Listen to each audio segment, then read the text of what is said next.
High, কেমন আছেন সবাই? আজকে আপনাদের কাছে আবার একটা নতুন ব্লগ নিয়ে চলে আসলাম। তো অবশ্যই সবার সাথে দেখা হবে, কথা হবে। আসসালামু আলাইকুম গাইস, কেমন আছেন সবাই?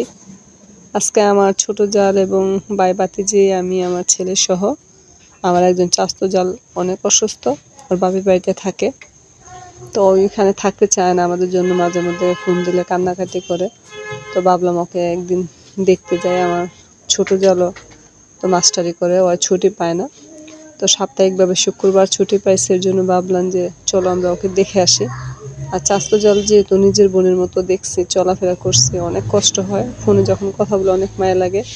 তো অলরেডি আমরা বাজারে দিকে এসে পড়ছি, এখান থেকে কিছু আমার জালের জন্য ফল নিয়ে নিলাম, কেন নয়তো অসুস্থ হয়, কিছু খেতে পারে না। ডাক্তার ওকে সব ধরনের খাবারে খাওয়ার জন্য বলে দিচ্ছে। জানি না ওর ভাগ্যে কি আছে, আল্লাহ তালা আমাদের মাঝখানে ফিরিয়ে দিবে কিনা তাও জানি না। সবাই ওর জন্য দোয়া করবেন।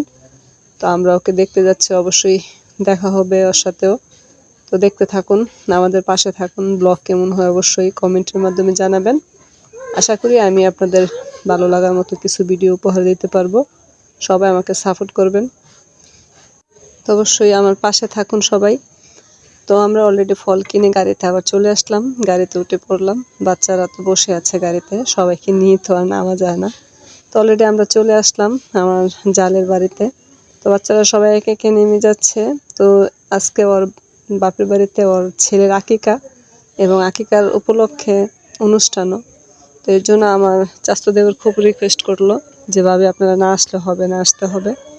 তো আমরা ভাবলাম ঠিক আছে, অসুবিধা নেই, দেখতে আসবো। যেহেতু আসলাম, আসার পর আমার জালের সাথে আমি অনেকক্ষণ বসে কথা বলতেছি। যে জাল অনেক অসুস্থ, ওর জন্য সবাই দোয়া করবেন, সবার কাছে দোয়া প্রার্থনা করতেছি। ওর একটা ছেলে 5 বছরের, তো জানি না আল্লাহ তালা ওকে রেখে যায় কিনা, অনেক অসুস্থ।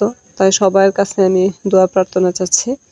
তো আমার এই জালকে আমি আমার বোনের চেয়ে বেশি ভালোবাসতাম, একসাথে চলাফেরা। তো বলতেছে ভাবি খেয়ে আসেন আগে, এরপরে কথা বলবো। তো বের হয়ে আসলাম, আসার পরে বাহিরে আসার পরে দেখি টেবিল খালি নিয়ে আমরা আবার একটু ফাঁকে বসলাম, বসে একটু মজা করতেছি বাই ভাতিজি নিয়ে। তো আমার ছোটো জালও বসে আছে, বললাম একটু ওয়েট করি। তো খাওয়া দাওয়া হয়ে গেলে তো সব শেষই, যাওয়ার পালা হয়ে যাবে। তো একটু বসে সবাই একটু গল্প সল্প করতেছে।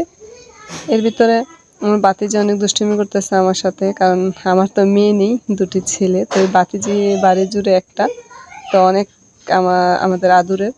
তো আমার বাতিজা এবং